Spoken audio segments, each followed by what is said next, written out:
You, John Fitzgerald Kennedy, do solemnly swear. I, John Fitzgerald Kennedy, do solemnly swear. That you will faithfully execute the office of President of the United States. That I will faithfully execute the office of President of the United States. And will, to the best of your ability. And will, to the best of my ability. Preserve, protect, and defend the Constitution of the United States. Preserve, protect, and defend the Constitution of the United States. So help you God. So help me God.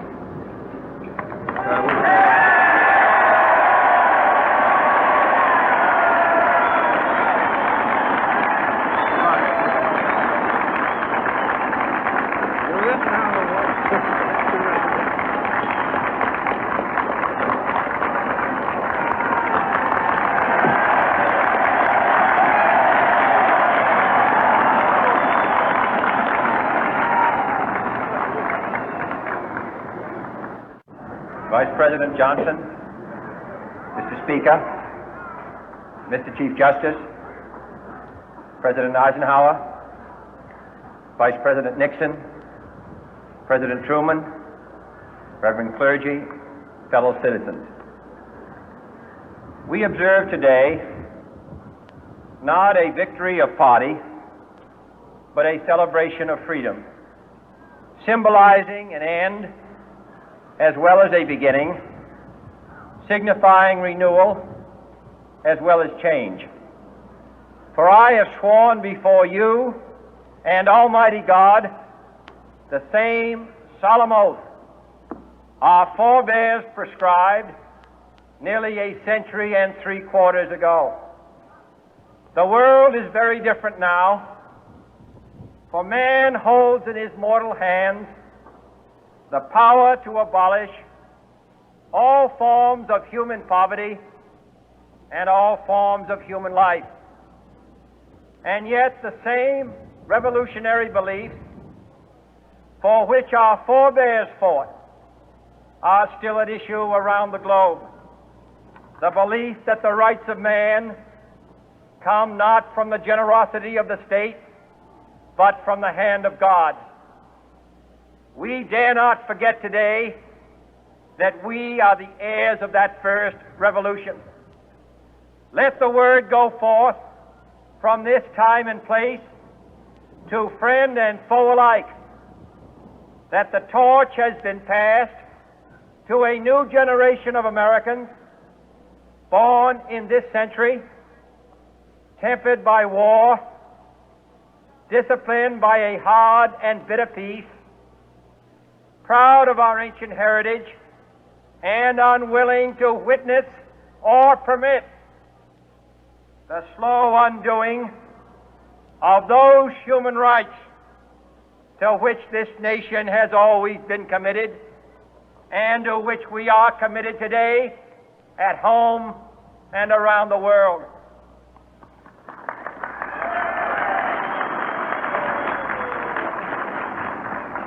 Let every nation know, whether it wishes us well or ill, that we shall pay any price, bear any burden, meet any hardship, support any friend, oppose any foe to assure the survival and the success of liberty.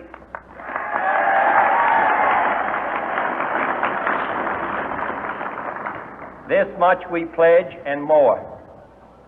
To those old allies whose cultural and spiritual origins we share, we pledge the loyalty of faithful friends. United, there is little we cannot do in a host of cooperative ventures. Divided, there is little we can do, for we dare not meet a powerful challenge at odds and split asunder. To those new states whom we welcome to the ranks of the free, we pledge our word that one form of colonial control shall not have passed away, merely to be replaced by a far more iron tyranny. We shall not always expect to find them supporting our view, but we shall always hope to find them strongly supporting their own freedom, and to remember that in the past, those who foolishly sought power by riding the back of the tiger ended up inside.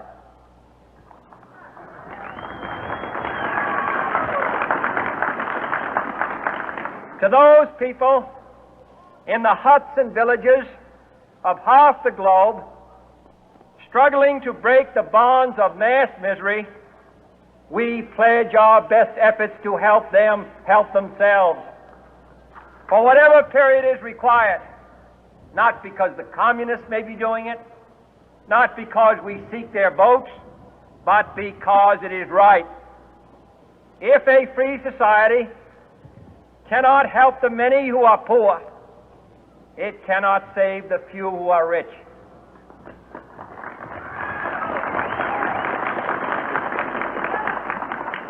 To our sister republics south of our border, we offer a special pledge to convert our good words into good deeds, in a new alliance for progress, to assist free men and free governments in casting off the chains of poverty. But this peaceful revolution of hope cannot become the prey of hostile powers. Let all our neighbors know that we shall join with them to oppose aggression or subversion anywhere in the Americas. And let every other power know that this hemisphere intends to remain the master of its own house.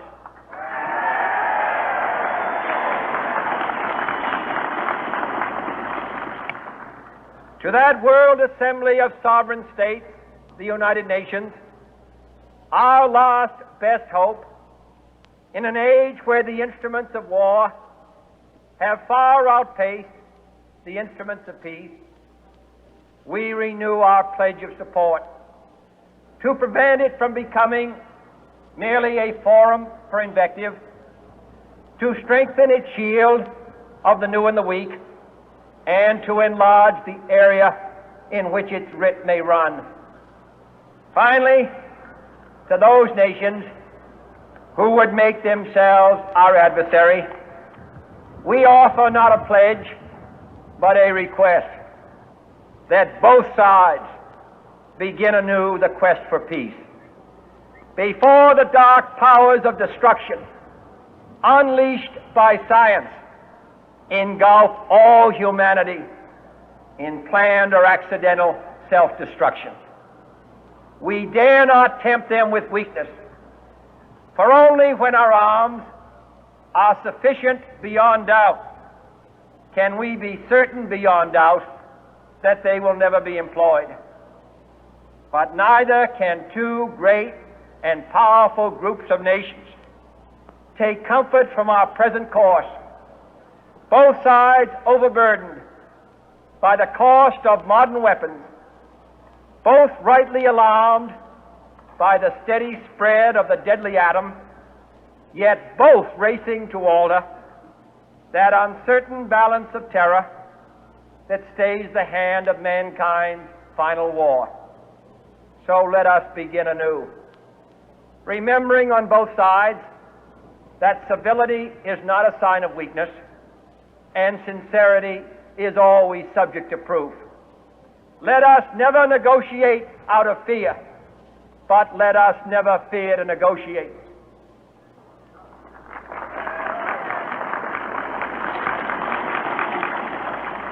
Let both sides explore what problems unite us, instead of belaboring those problems which divide us. Let both sides, for the first time, formulate serious and precise proposals for the inspection and control of arms, and bring the absolute power to destroy other nations under the absolute control of all nations.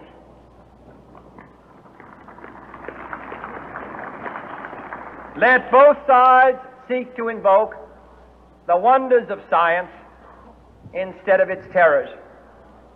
Together, let us explore the stars, conquer the deserts, eradicate disease, tap the ocean depth, and encourage the arts and commerce. Let both sides unite to heed in all corners of the earth the command of Isaiah to undo the heavy burden and let the oppressed go free.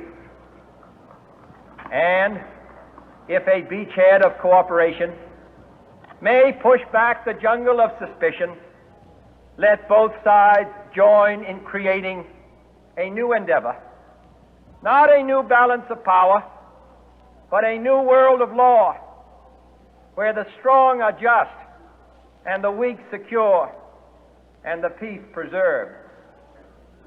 All this will not be finished in the first 100 days, nor will it be finished in the first 1,000 days, nor in the life of this administration, nor even perhaps in our lifetime on this planet. But let us begin.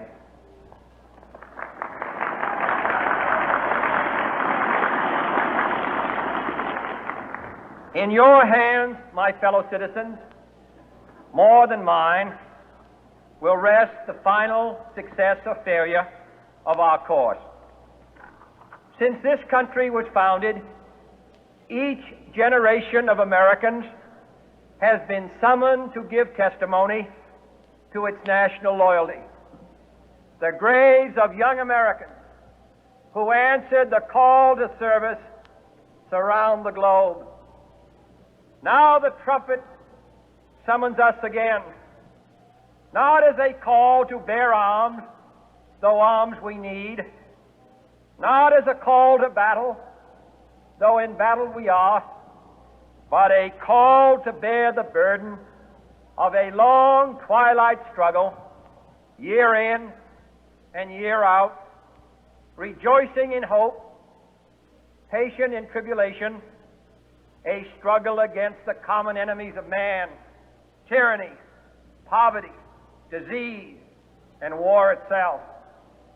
Can we forge against these enemies a grand and global alliance, north and south, east and west, that can assure a more fruitful life for all mankind? Will you join in that historic effort?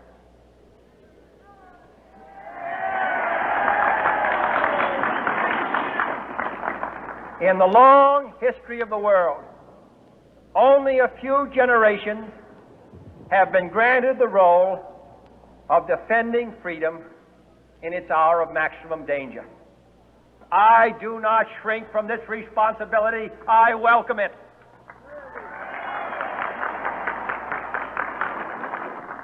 I do not believe that any of us would exchange places with any other people or any other generation. The energy, the faith, the devotion which we bring to this endeavor will light our country and all who serve it. And the glow from that fire can truly light the world. And so, my fellow Americans, ask not what your country can do for you, ask what you can do for your country.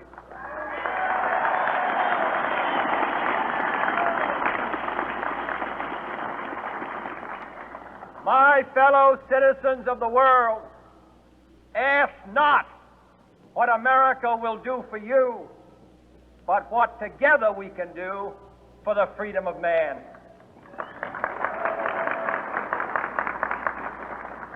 Finally, whether you are citizens of America or citizens of the world, ask of us here the same high standards of strength and sacrifice which we ask of you. With a good conscience, our only sure reward, with history the final judge of our deeds, let us go forth to lead the land we love, asking His blessing and His help, but knowing that here on earth, God's work must truly be our own.